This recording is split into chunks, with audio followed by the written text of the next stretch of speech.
ఓం శ్రీ రాజరాజేశ్వరి దేవి సమేత శ్రీ కాశీ విశ్వేశ్వర స్వామిని నమః. ప్రేక్షకులకు నమస్కారం. దైవ సృష్టి రహస్యాన్ని తెలుసుకుంటున్నాం. ఈ ధారావాహికలో మంత్ర అనుష్ఠానం అనేటటువంటి విషయాన్ని తెలుసుకుంటున్నాం. నమశివాయ మంత్రం అంటే ఏంటి? మనిషి జీవుడు. నేను వెంకటేశ్వరుని, నేను రమణయ్యని, నేను రామయ్యని, నేను పెంచిలేని, నేను ఫలానాయన కొడుకుని, నేను ఫలానా ఉద్యోగిని, నేను డాక్టర్ని, నేను ఇంజనీర్ని, లాయర్ని అనుకుంటా ఉన్నాం. ఇవన్నీ వృత్తులు. అవి నువ్వు కాదు. నువ్వు ఏం చేస్తున్నావు పని, అది నేను అనుకుంటున్నావు. అలాంటప్పుడు నువ్వు ఏం చేసేదాన్ని నేను అనుకుంటున్నావో అప్పుడు నువ్వు మనిషిగానే జీవుడుగా జీవితం గడుపుతున్నావు. జీవుడుగా ఈ శరీరం నేను అనుకుంటున్నావు, ఈ ఉద్యోగం నేను అనుకుంటున్నావు, ఈ వృత్తి నేను అనుకుంటున్నావు. అది నువ్వు అనుకుంటే అది కొంతకాలం ఉంటుంది వృత్తి. ఎందుకంటే కర్మేంద్రియాలు, జ్ఞానేంద్రియాలు, శరీరంలో పటుత్వం, ఒంట్లో పొగురు, ఒంట్లో శక్తి, యవ్వనం, వయసులో ఉన్నప్పుడే ఇదంతా నడుస్తుంది. నేను నేను అని అహం అనేది. అహం అంటే పరమాత్మ యొక్క ప్రతిబింబం. అహం ఇక్కడ ఉంటుంది, పరమాత్మ ఉంటే. ఇది నేను అనుకుంటున్నప్పుడు ఓం నమశివాయ మంత్రాన్ని మనం జపం చేస్తే, ఓం నమశివాయ ఓం నమశివాయ అంటే నువ్వు ఈశ్వరుడు అయిపోతావు. లాయర్ వృత్తి చేస్తూ నేను లాయర్ని అనుకుంటున్నావు, డాక్టర్ వృత్తి చేస్తూ నేను డాక్టర్ని అంటున్నావు, సినిమాలో నటిస్తూ నేను సినిమా యాక్టర్ని అనుకుంటున్నావు, నేను రైతుని అంటున్నావు. నువ్వు ఏది చేస్తే అది నేను అనుకున్నప్పుడు నువ్వు నమశివాయ మంత్రం చేస్తే నువ్వు ఈశ్వరుడు అయిపోతావు. ఓం నమశివాయ చేస్తే నువ్వు ఈశ్వరుడు అయిపోతావు. ఓం నమశివాయ అంటే ఏంటి? ప్రకృతి పరమాత్మ కలయిక ఓం నమశివాయ.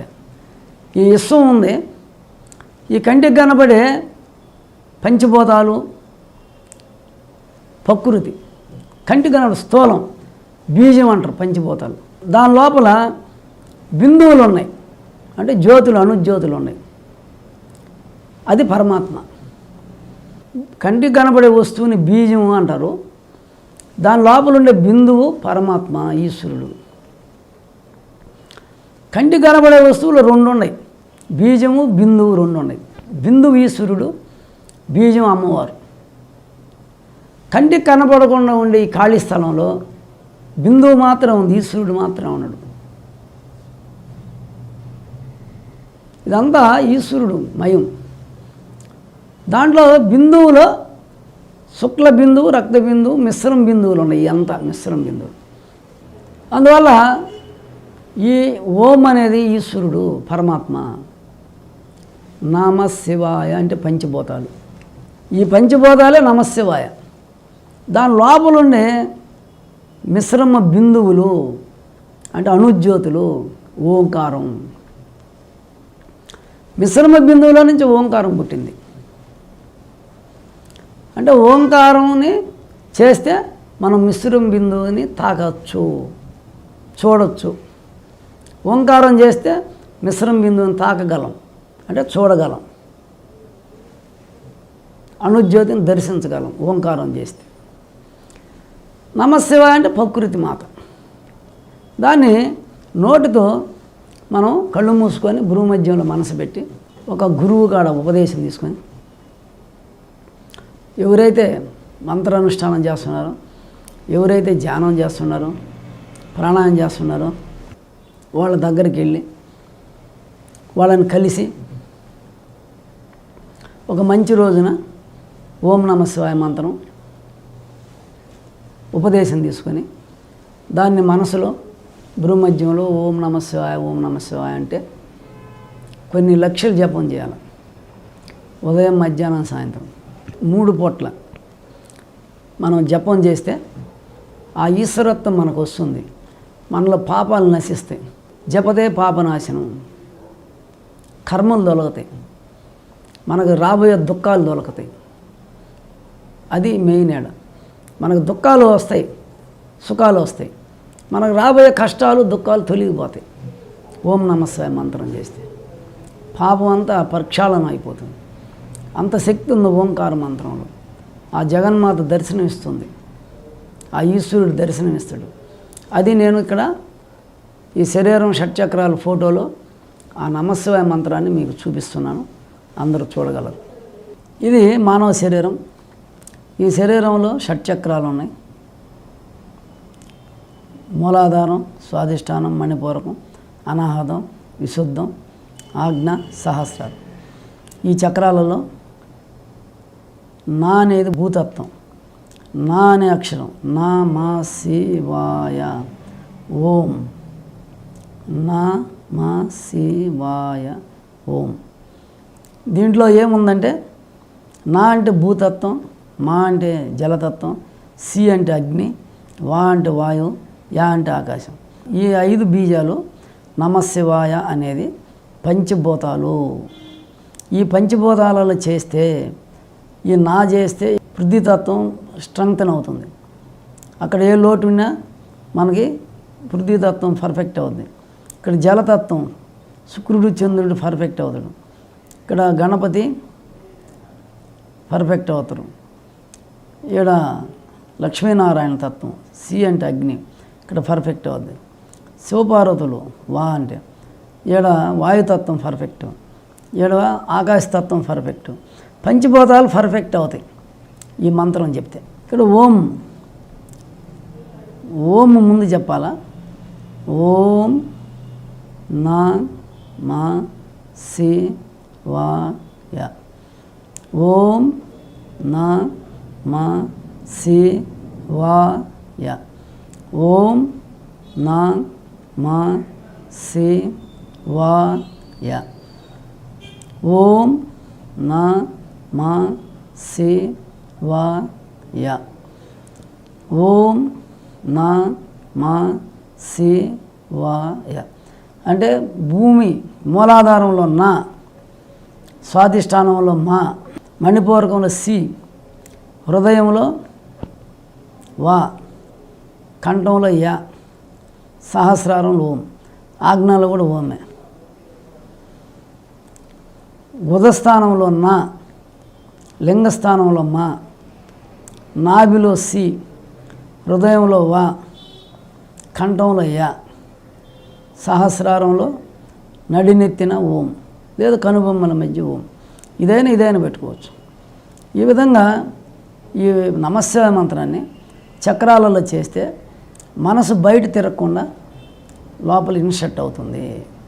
చాలామంది ఎన్నో సమస్యలు చెప్తుంటారు, శారీరక అనారోగ్యాలు చెప్తుంటారు, మానసిక భయము, ఆందోళన, దిగులు, విచారం ఇవన్నీ ఉంటాయి. ఎప్పుడు నమశివాయ మంత్రాన్ని మనం జపం చేసామో, ఎప్పుడైతే నమశివాయ మంత్రాన్ని కనీసం 1 లక్ష చేస్తే శరీర ఆరోగ్యం చాలా ఉన్నతంగా వస్తుంది, బాగా అభివృద్ధి అవుతుంది, ఆరోగ్యం అభివృద్ధి చెందుతుంది, మానసిక శక్తి వస్తుంది, భయం ఆందోళన పోతాయి, స్థైర్యం వస్తుంది, విజయం వస్తుంది, ఉద్యోగం వస్తుంది, వ్యాపారం బాగా జరుగుతుంది.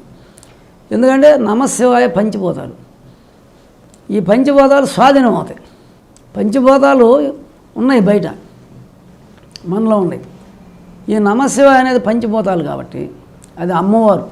నేను నమశివాయ మంత్రం చేస్తే నాకు రాజరాజేశ్వరీదేవి దర్శనం ఇచ్చింది. ఓంకారం చేస్తే కాశీ విశ్వేశ్వరుడు దర్శనం ఇస్తాడు, ఈశ్వరుడు దర్శనం అవుతాడు. ఆ మంత్రాన్ని బాగా జపం చేస్తే నాకు సహస్రారం తిరిగి నమశివాయ చేస్తే రాజరాజేశ్వరీదేవి దర్శనం అయింది.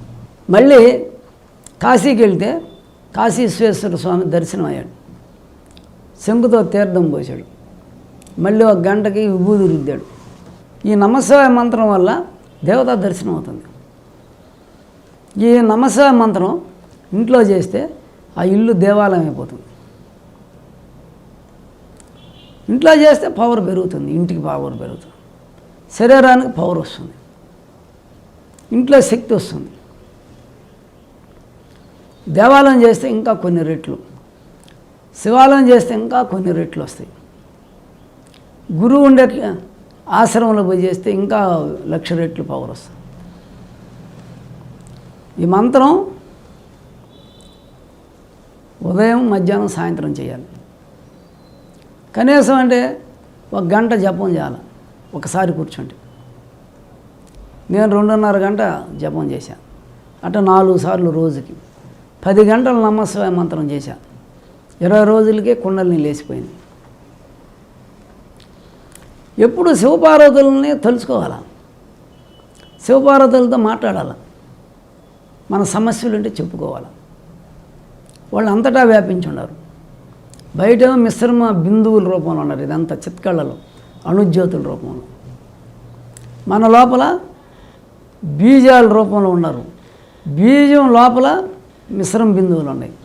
ఈ మిశ్రమ బిందువులు జలంతో కలిసి మిశ్రమ బీజాలైనవి. బిందువులు బీజాలు ఉన్నాయి శరీరంలో. ఎవరైనా లోకాభిరామాయణం మన సమస్యలను అందరికీ చెప్పుకుంటూ ఉంటాం, దానివల్ల ప్రయోజనం లేదు. నమశివాయ జపం చేస్తే పార్వతి పరమేశ్వరులతో రోజు మాట్లాడాలి. ఉదయం సాయంత్రం కూర్చొని కళ్ళు మూసుకొని వాళ్ళు మన సహస్రారంలో ఉన్నట్టు భావించవచ్చు.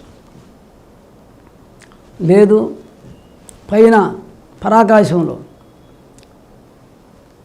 ఓజోన్ పొర పైన వాళ్ళిద్దరూ కూర్చొని ఉన్నట్టు, ఒక అరుగు మీద శివపార్వతులు ఇద్దరు కూర్చొని ఉన్నట్టు మనం ఇక్కడి నుంచే ధ్యానంలో కళ్ళు మూసుకొని వాళ్ళతో మాట్లాడాలి రోజు. లేదు మన ఎదురుగా కూర్చున్నట్టు, ఇంకా దగ్గర మన ఎదురుగానే వాళ్ళు కూర్చున్నట్టు, ఒక ఆసనం మీద ఒక దిమ్మి మీద కూర్చొని ఉన్నట్టు, ఒక సింహాసనాలు వేసుకొని కూర్చున్నట్టు మన ఎదురుగా ఉన్నట్టు మనం కళ్ళు మూసుకొని వాళ్ళకి చెప్పుకోవాలి. నమస్కరించి ఆ జగన్మాత రాజరాజేశ్వరి కాశీ విశ్వేశ్వర స్వామి అనొచ్చు, పార్వతీ పరమేశ్వర అనొచ్చు. మనం వాళ్ళని కానీ మనసులో తలుసుకొని మన సమస్యలను చెప్పుకుంటే వాళ్ళు తీరుస్తారు. జపం చేస్తే ఇంకా మంచిది.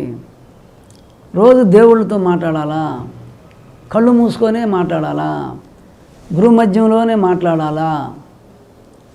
లోపల కళ్ళు మూసుకుంటేనే దగ్గర అవుతాం. ఇక్కడ ఉంటాడు పరమాత్మ ఈశ్వరుడు, అమ్మవారిద్దరు శివశక్తి లేడు ఉంటారు. కళ్ళు మూసుకొని వాళ్ళతో చెప్పుకోవాలి. వాళ్ళిద్దరు రూపాలను చూడాలి ఇక్కడ. అప్పుడు నువ్వు అనుకున్నది కార్యం సిద్ధిస్తుంది. ప్రేక్షకులందరికీ కూడా ధన్యవాదములు.